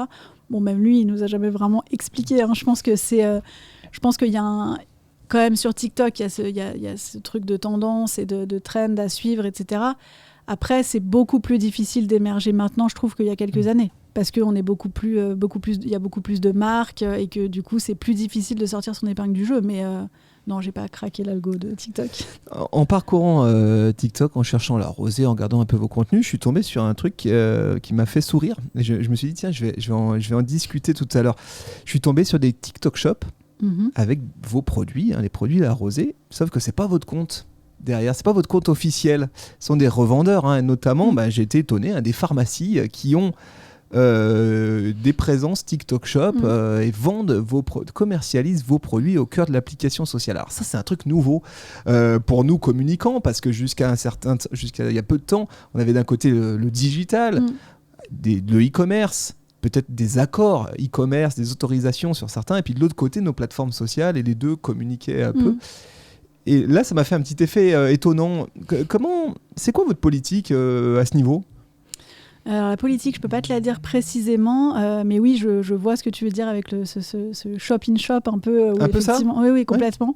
Ouais. Non, après, nos pharmaciens, c'est vrai qu'on en a, et notamment, c'est marrant parce que tu vois, on est aussi très présent en Espagne, et en Espagne, c'est encore une autre façon d'aborder les réseaux sociaux, parce qu'on a des pharmaciens qui sont vraiment influenceurs, qui sont suivis par des milliers de personnes, etc. Et où du coup ce levier influence et de promotion des produits est super important. Oui, pardon. Oui, promouvoir des produits, c'est une chose, mais TikTok Shop, quoi, c'est-à-dire que les vendre au cœur des plateformes sociales, alors que c'est pas vous qui les vendez, tu vois, j'imagine que c'est un truc que vous avez peut-être pas encore tout à fait processé. C'est peut-être un peu frais. C'est un peu frais, oui. C'est ça, ok. Bon, j'ai posé une bille. Tu géreras ça. Oui. Merci. Je passe du coq à l'âne. J'ai vu que vous aviez sorti une campagne d'affichage il y a peu de temps dans le métro parisien, sur laquelle était mentionné visuel créé par des êtres humains. Oui. Voilà. Quelle place vous laissez aujourd'hui la rosée aux IA génératives dans vos productions visuelles ? Alors, l'IA, on ne peut pas dire qu'on s'en sert pas du tout, parce que je pense que maintenant, c'est quand même un accélérateur, et ça peut être un excellent compagnon, on va dire, de travail. Mais on veille vraiment, comme tout chez la rosée, à s'en servir avec conscience, quand même, un minimum de conscience. On sait que ça pollue aussi énormément, donc j'ai pas du tout envie qu'on s'en serve à tort et à travers. Donc comment est-ce qu'on s'en sert de l'IA ? L'idée, c'est de s'en servir comme un outil qui va nous permettre de nous donner des axes de réflexion sur un nouvel outil qu'on pourrait implémenter, une idée qu'on pourrait pousser un peu plus loin, etc. Mais on ne génère pas de contenu pour l'instant avec l'IA. On s'est posé la question récemment pour être un peu plus agile sur notre site quand on veut changer des routines. Jusqu'à maintenant, en fait, on a un photographe qui a un studio à qui on envoie nos produits. On lui dit, voilà, la nouvelle routine, c'est ça. Est-ce que tu peux nous faire une photo avec les produits ensemble ? Bon, on s'est posé la question de se dire, est-ce qu'avec l'IA, il n'y a pas quelque chose de plus agile, de plus facile, etc. Moi, ce qui me fait peur dans cette IA, pour nos métiers à nous, communicants, marketing, etc., c'est la production, bien sûr, mais c'est aussi l'idée en amont. C'est-à-dire que je trouve que on a une super équipe, et pour le coup, chez La Rosée, on est quand même une grosse équipe aussi. Et j'aime bien l'idée que chacun a ses propres idées et s'est fait son bench dans sa vie du quotidien, etc., a des références, et ensuite de mettre tout ça en commun, de brainstormer ensemble pour arriver à la meilleure idée. Je ne sais pas si on a vraiment réellement besoin de l'IA pour ça, au même titre que on ne s'appuie pas sur ce que font les autres marques, on ne va pas s'appuyer sur tout et n'importe quoi sur l'IA. Voilà. Ok, très clair. Facebook. Oui. 81 000 followers sur Facebook. Là aussi, je suis allé jeter un coup d'œil et je trouve vos audiences relativement bien engagées sur cette plateforme. Tout le monde dit que Facebook est en train de mourir. Ça fait bientôt 10 ans qu'on dit que Facebook est en train de mourir. C'est pas le cas du côté de La Rosée. J'ai l'impression, en tout cas, avec notamment beaucoup de partage sur vos posts. C'est ça qui m'a le plus étonné. Vraiment, le taux de partage est très élevé. C'est quoi aujourd'hui la place de Facebook dans votre stratégie de marque ? Facebook, effectivement, je suis d'accord avec toi, on entend parler, on entend dire qu'il va mourir depuis un moment, mais il est toujours là. Et nous, ça fonctionne assez bien, effectivement. Je pense que vu qu'on est une marque assez intergénérationnelle, finalement, en fonction de la plateforme sur laquelle on est, on touche une cible différente. Facebook, on le sait, c'est quand même une plateforme aussi qui est un peu plus vieillissante, etc. Mais effectivement, c'est une plateforme sur laquelle on a le plus d'interactions, de messages privés aussi, et cet aspect conseil qui nous est demandé. Donc la place, on octroie la même place que sur des canaux comme Instagram, TikTok, etc. Ce qu'on va jauger, c'est le paid qu'on va investir, suivant si les contenus qu'on aura produits répondent plus ou moins bien en fonction des plateformes. Alors paid, justement, média, tu m'as dit c'est géré en interne, ça aussi. Donc je suis allé, pareil, j'ai fait mon travail, j'ai fait mes devoirs, je suis allé voir la Facebook Ad Library qui permet d'avoir l'historique de tous les annonceurs de Meta. Et j'ai vu qu'effectivement, vous étiez très actif, évidemment, en publicitaire, avec l'objectif étant de ramener avec beaucoup de call to action vers votre site web, qui est donc un site marchand. Donc on sent qu'il y a cette dynamique-là. Comment... je ne vais pas te creuser trop longtemps sur le média, mais juste pour comprendre aujourd'hui comment vous travaillez vos logiques médias. Est-ce que vous avez opté pour le ciblage bold, tu vois, en mode IA, on confie tout à Meta et c'est lui qui décide de mes ciblages, ou est-ce que vous êtes encore dans une granularité très précise autour des centres d'intérêt et de la démographie ? Ouais, non, on fait aussi beaucoup nous-mêmes par rapport à nos ciblages, à ce qu'on a pu tester, aux audiences qui fonctionnent moins, etc. Et pour revenir sur ce que tu disais, on ne fait pas 100% seul sur le paid, c'est la production de contenu qui est en interne, mais après on a une agence qui nous gère, gère avec nous le paid, mais avec qui on est en contact tous les jours pour, c'est eux qui vont nous dire tel contenu marche bien, mais peut-être qu'on pourrait... Ils nous font aussi des retours sur la production de contenu en elle-même, avec des retours plus créa, on va dire, en disant ça, on l'a vu chez une autre marque, ça fonctionne bien, etc. Et ensuite, ils gèrent bien sûr nos budgets et ouvrir ou fermer le robinet en fonction des différentes ads qu'on va mettre sur nos réseaux sociaux. Mais en tout cas, pour ce qui est audience, oui, on s'est créé, maintenant, on s'est forgé une idée sur les audiences qui fonctionnent, celles qui fonctionnent moins, et aussi celles qui fonctionnent par rapport aux produits qu'on va pousser, parce que chez La Rosée, on a une gamme de produits pour toute la famille. C'est les essentiels de la salle de bain et de la table à langer. Donc, on ne va pas cibler les mêmes personnes en fonction des produits. D'accord, mais vous faites encore du ciblage. Vous n'avez pas décidé de faire full IA comme le recommande Mark Zuckerberg et ses copains. D'accord, ok. On n'a pas suivi le conseil de Marc Très pour clair. l'instant. Ok. LinkedIn. Oui. Là, LinkedIn, qu'est-ce qui se passe ? Incroyable, LinkedIn, 117 000 abonnés pour la page de Marc La Rosée sur LinkedIn. C'est beaucoup. Et c'est très intéressant parce que sur LinkedIn, vous proposez un contenu qui est, je trouve, quasiment le même que sur Instagram. Voilà, y a beaucoup de contenu et de messages quasiment B2C. Voilà. C'est quoi votre objectif sur la plateforme LinkedIn ?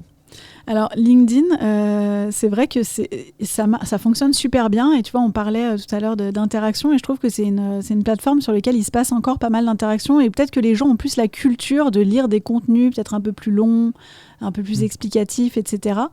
Et oui, moi aussi je suis assez surprise de ça, mais c'est génial. Je pense en fait ce qui plaît aussi par rapport à La Rosée sur LinkedIn, c'est que c'est quand même une success story à la française et que les gens aiment bien aussi comprendre qui sont les personnes derrière cette marque et comment est-ce que tout ça s'est créé, comment tout ça a grandi, pardon.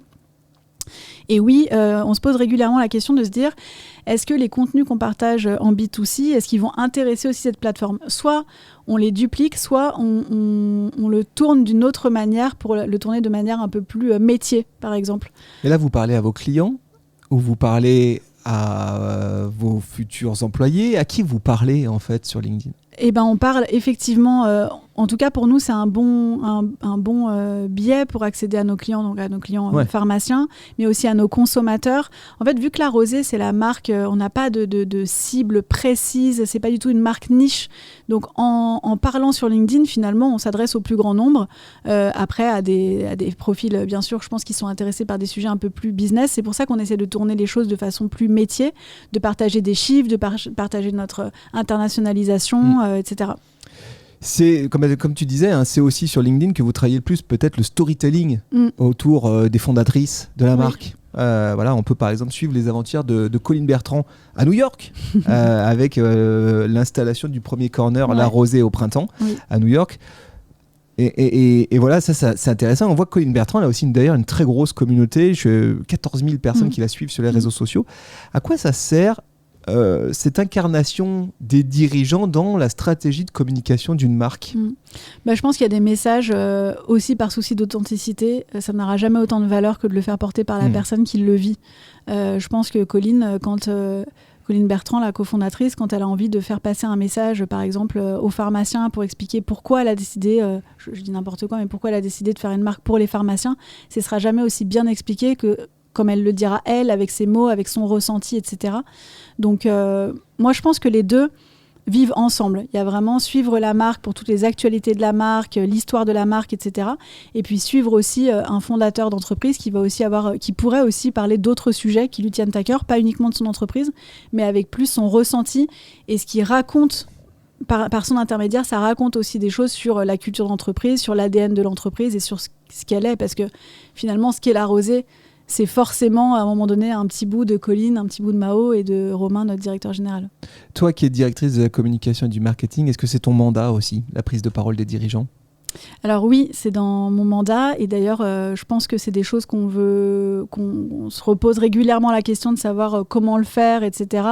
Colline sera contente que tu trouves qu'elle a une grosse communauté parce que je pense que souvent... sa prise de parole, elle est cool, surtout, hormis ça. Oui, bien sûr, mais...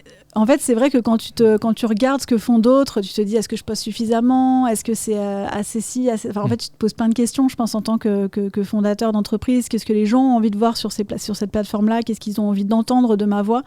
Donc, oui, mais donc tu l'aides à drafter, on va dire au moins à sculpter sa prise de parole, sa ligne littérale. Ok, d'accord, intéressant. Donc elle fait partie intégrante de la stratégie de prise de parole. Oui. Ouais, ok.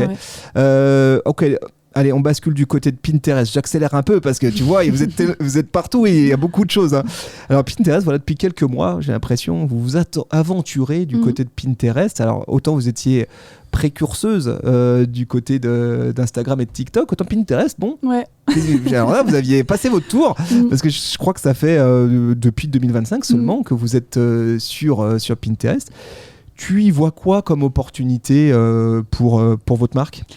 Alors Pinterest, avant 2025, on avait déjà testé. On a testé, puis on a arrêté, on a recommencé. Alors après, parfois, il y a un sujet juste de bande passante. Effectivement, tu investis ton temps et tu mets tes équipes aussi sur des choses qui sont évidentes et qui marchent de façon évidente, on va dire. Pinterest, on n'a jamais, quand tu parlais de craquer l'algo, on n'a jamais, pour l'instant, je pense, trouvé exactement la recette magique pour que ça cartonne. Après, moi, ce que je me dis, c'est que c'est... d'avoir une présence, c'est toujours bien. Ça permet aussi de montrer notre univers de marque parce que c'est un peu plus mood board, etc. etc. Voilà, il n'y a pas d'ambition particulière sur Pinterest. Peut-être que toi, tu aurais des idées de ce qu'on pourrait faire, mais en tout cas... Moi, je sais que chez d'autres, c'est un gros pourvoyeur de trafic web. Et donc, je me dis, vous qui avez un site e-commerce, peut-être qu'en travaillant longue traîne et petits pas, il y a peut-être des choses qui peuvent se passer de ce côté. Complètement. Mais je pense que c'est vraiment, en plus, c'est un sujet qu'on n'a jamais lâché. C'est plus que... en fait, on essaie de gérer ce qui est prioritaire, ce qui l'est moins, et du coup, il y a des choses qui restent un peu plus sur le côté, mais voilà, on va s'y réatteler. Tu m'as remis dedans. Et tu me parlais de Biril. Donc Biril, c'est pareil, c'est tout frais. Vous en êtes où ? Vous lancez sur Biril ? Oui, Biril, c'est tout frais aussi. Pareil, on avait lancé il y a quelques années, puis on a arrêté aussi faute de temps, parce qu'en plus, c'est une plateforme sur laquelle il faut être pour du contenu spontané, donc il faut l'avoir quand même en tête au long de la journée. Est-ce que c'est eux qui vous ont approché ? Est-ce qu'ils approchent tout le monde ? En ce moment, Biril, ils sont proactifs. Alors non, écoute, non, je crois pas que ce soit eux qui nous aient approchés. D'accord. Bon, alors là c'est un peu frais, donc je te poserai pas de question de savoir ce que ça donne, mais on peut aller suivre du coup exactement, les aventures de la team La Rosée sur Biril. est-ce qu'on parlerait pas un peu d'international ? Parce que tout à l'heure, tu m'as dit, là on a un prisme depuis tout à l'heure dans nos conversations très franco-françaises, et pourtant je t'ai entendu parler d'Espagne, etc. Il faut dire que vous êtes distribué dans un paquet de pays. Mes fiches me disent 12 pays. Combien de pays dans combien 13 de pays, donc tu étais 13 pays, je suis pas loin. Comment est-ce que vous travaillez votre marque internationale sur votre prise de parole social media ? Bah là, depuis quelques mois, on a décidé d'intégrer l'anglais à nos contenus, notamment sur Instagram. Alors, pas en faisant une traduction littérale d'absolument tout ce qu'on raconte, parce qu'on trouve que ça alourdit beaucoup, mais en tout cas, de se dire que s'il y a un profil anglophone, il comprend le propos du post, on va dire. Voilà, et ensuite, on est distribué... Donc ça, c'est dans les textes de statut ? Vous faites en 2 langues vos textes de statut ? Oui, non. Alors pour des soucis de place aussi dans la bio, on n'a pas non plus beaucoup de caractères possibles, mais dans nos posts. Ouais, sur chaque post, vous faites en 2. Ok. Exactement. Et après, sur nos réseaux sociaux, la façon dont c'est géré, donc on est en Belgique. Donc en Belgique, on est resté sur le. On n'a pas ouvert un réseau social belge parce que c'est la même langue, etc. La question se posera si un jour on veut ouvrir un compte réseaux sociaux en flamand. Voilà, on trouvera quelqu'un qui peut faire ça. Okay. En Espagne, on a un compte réseaux sociaux, un compte Instagram.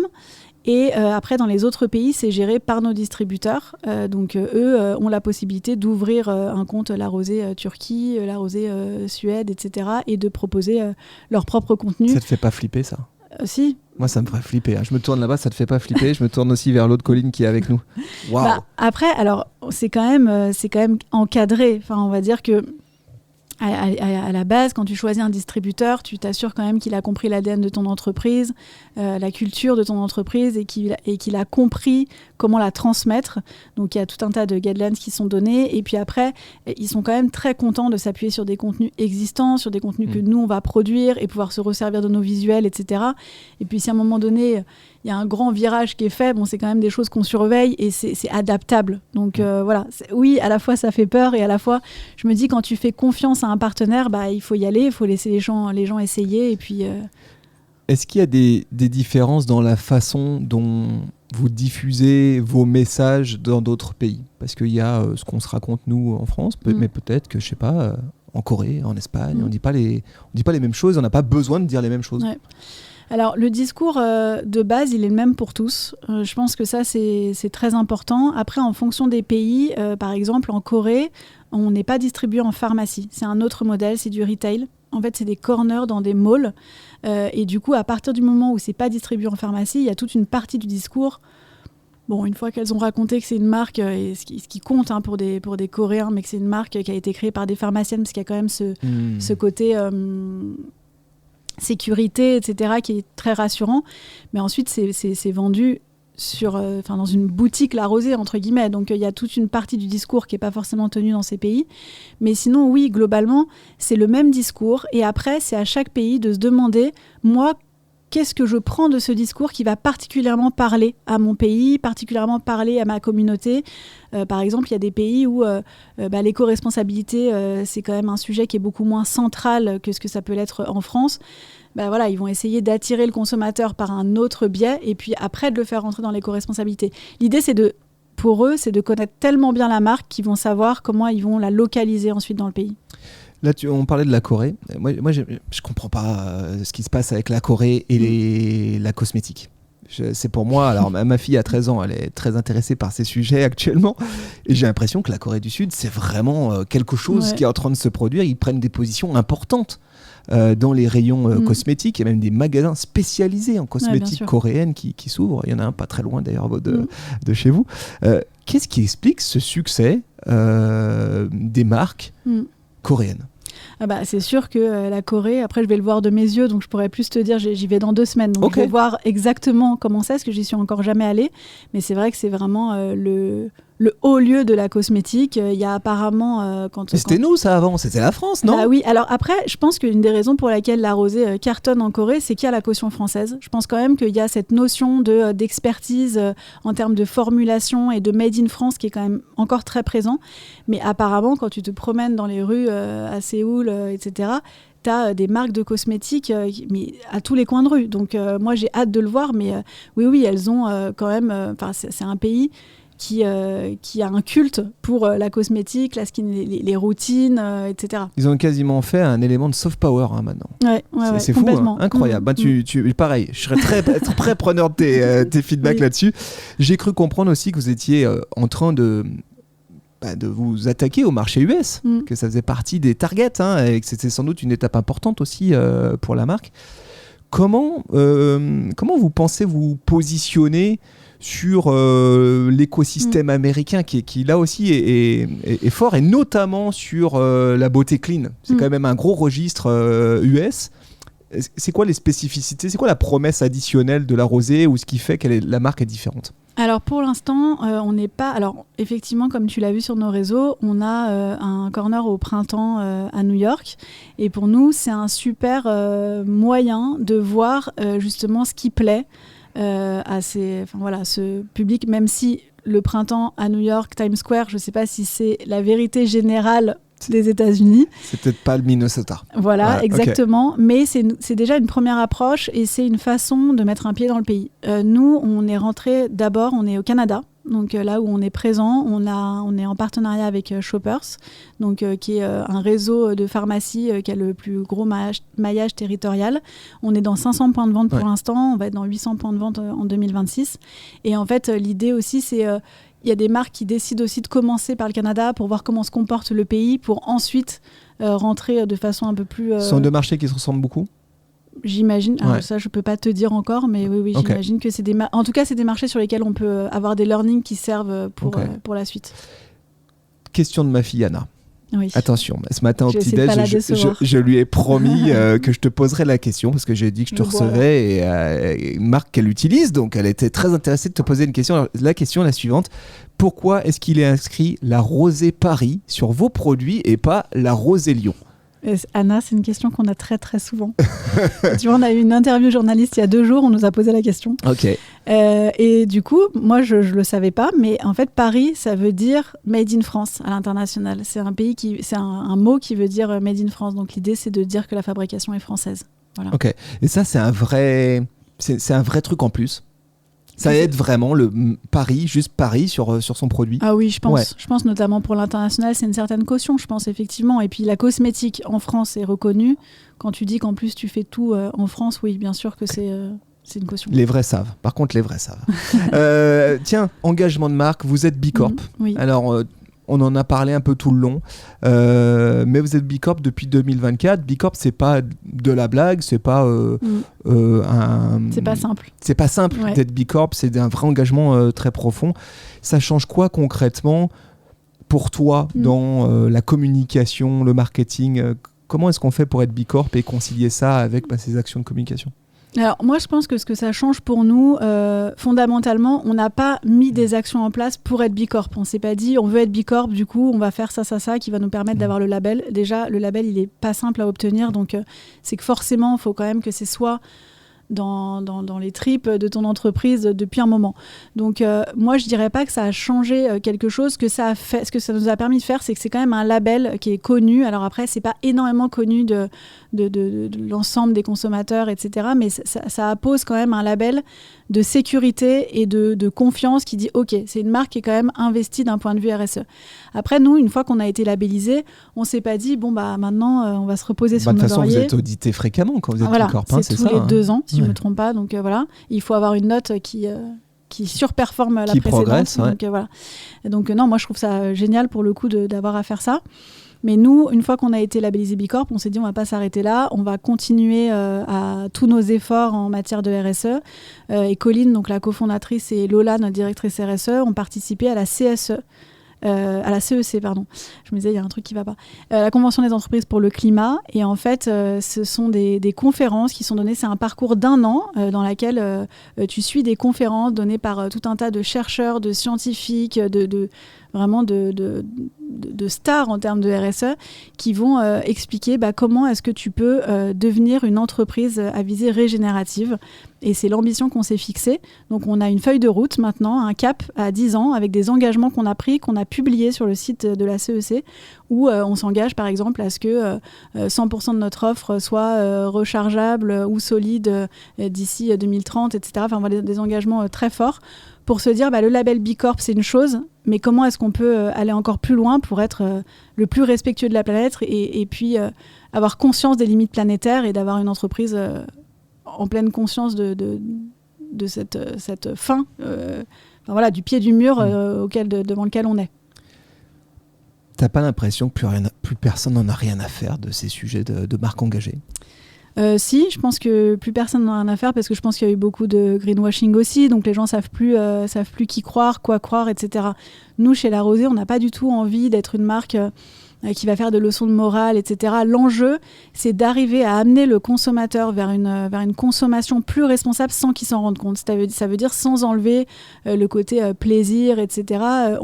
On lui demande pas de faire ses cosmétiques chez lui, tout seul dans son coin. Non, l'idée, c'est qu'il puisse consommer un produit qui a été fabriqué en France, avec les bons ingrédients, avec le bon niveau d'efficacité, avec le bon niveau d'expertise, de sensorialité pour un moment plaisir, etc. Tout en étant dans un pack éco-conçu, rechargeable pour avoir cet aspect engagement sans que ça te coûte, toi, en tant que consommateur. C'est encore un argument qui résonne. Je suis un peu direct, mais j'ai l'impression que sur les audiences, elles sont rincées, elles veulent plus, ça les intéresse pas, ces sujets-là, et que quand nous on accompagne beaucoup de marques, quand tu parles de RSE, ils décrochent, tout le monde décroche, personne s'engage, plus personne regarde, ça swipe immédiatement. Ouais. Est-ce que c'est encore un argument qui porte dans les rayons ? Alors moi je pense que c'est pas un argument qui te fait acheter. Ça c'est vrai, c'est pas le premier déclencheur d'achat, etc. Mais je pense que c'est un argument qui finit de te convaincre, où tu te dis ok, je fais quand même quelque chose qui a du sens et avec lequel je suis alignée. Moi quand je suis arrivée chez La Rosée il y a 4 ans et demi et qu'on faisait des contenus RSE, c'est exactement ce que tu décrivais, il y a tout le monde qui décrochait, c'était les taux d'engagement les plus faibles, etc. Et je trouve que c'est moins vrai maintenant. Alors je sais pas si c'est parce que les personnes qui nous suivent aussi parce qu'on a cette dimension-là et que du coup on a des personnes qui sont plus acquis à notre cause et qui a moins le tout venant et les personnes qui vraiment c'est le cadet de leurs soucis, ou si c'est la façon dont on est arrivé à le traiter. Tu vois, on fait pas forcément un post qui va parler que de ça, on va l'amener de façon un peu plus subtile pour que ce soit un peu la cerise sur le gâteau. Alors que chez nous, c'est loin d'être la cerise sur le gâteau dans le sens où c'est vraiment dans la moindre décision chez La Rosée, la RSE est au cœur, mais on sait que le consommateur n'est pas forcément prêt à entendre ça, donc on l'amène d'une autre manière, sans être trop... Oui, ce sont vos engagements, pas forcément ceux de vos consommateurs. Exactement. Ouais, je comprends. On fait tous les deux de la com et du marketing depuis un petit moment. Je suis passé sur ton LinkedIn, tu as un parcours, t'en as vu depuis quelques années maintenant. Et je trouve, j'aimerais ton avis là-dessus, qu'on a rarement vu une période aussi instable, aussi complexe. Il y a quand même beaucoup de choses qui se jouent. Alors, notamment... beaucoup de régulations, beaucoup de réglementaires. Et j'imagine dans ton métier encore plus peut-être que dans le mien. Voilà. Je pense sur nos sujets au Digital Service Act et donc tout ce qui a trait au réglementaire autour des réseaux sociaux. On sent c'est un terrain d'expression, de prise de parole de marque important et on sent pour autant, il y a de la fragilité à cet endroit. Je pense aussi aux régulations sur les claims de la cosmétique. Pareil, ça se durcit. Vous avez moins de facilité qu'avant. Hein. Je pense aussi à la future interdiction des réseaux sociaux pour les mineurs. Ça y est, c'est acté. Septembre, c'est finito. Comment est-ce qu'on fait pour rester souple, pour rester zen et continuer à dérouler sa stratégie de communication ? Non, mais c'est un sujet, c'est clair. C'est un sujet parce que effectivement, ça s'est beaucoup durci et dans les cosmétiques aussi. Après, je pense que c'est pour plein de bonnes raisons aussi. Hein. L'idée, c'est pas de tromper le consommateur, c'est de lui dire la vérité, etc. Donc, je comprends complètement. Moi, ce que je trouve parfois dommage, c'est qu'effectivement, parfois, ça tue un peu la créativité et la façon, la manière dont on a envie de dire les choses. Après, on s'adapte. Honnêtement, je pense qu'il y a aussi des des chemins de traverse à trouver pour arriver à dire ce qu'on a envie de dire tout en le faisant, en ayant le droit de le faire, parce que de toute façon, sinon, le message ne sort pas, donc on n'a pas le choix. Mais oui, je suis d'accord avec toi qu'effectivement, ça s'est complexifié, mais je ne sais pas si c'est propre aux cosmétiques, parce que globalement, dans la publicité, je trouve que le réglementaire a pris une part énorme, et quand tu fais l'exercice d'écouter sans regarder pour vraiment être focus sur les voix off, etc., les marques racontent quand même globalement beaucoup moins de choses. Donc je me dis, on n'est pas les seuls, et voilà. Restons zen. Restons zen. Ok. Colline, c'était passionnant. Ça fait déjà un petit moment qu'on discute. Oui. J'ai passé un très bon moment. Moi aussi, merci. Je sais que tu n'es pas souvent dans un podcast. Non, ça s'est bien passé? Très bien. Bon, parfait. Super. Colline, si dans nos auditrices, auditeurs, il y en a qui veulent continuer cette conversation ou venir te saluer, c'est quoi le meilleur endroit pour venir parler avec Colline Molina? Eh bien, sur LinkedIn. Sur LinkedIn. Exactement. Colline Molina sur LinkedIn. Oui. Et puis évidemment, direction les réseaux sociaux de La Rosée. Voilà, là, vous allez pouvoir voir toute l'équipe. C'est simple parce qu'ils sont en tout cas une bonne partie. Exactement. Très acteurs et actrices de cette prise de parole. C'était passionnant. Je te remercie beaucoup. Merci à Colline. toi. Merci beaucoup. Cet épisode, vous l'écoutiez dans une application de podcast sur Spotify, sur Apple Podcast. Abonnez-vous. Partagez surtout cet épisode autour de vous. Je suis sûr qu'il peut ravir des gens autour de vous. Donc n'hésitez pas à le partager. Colline, un grand merci. Merci et je te à dis toi, à bientôt. Merci à toute l'équipe. Salut. À bientôt. Au revoir. Au revoir.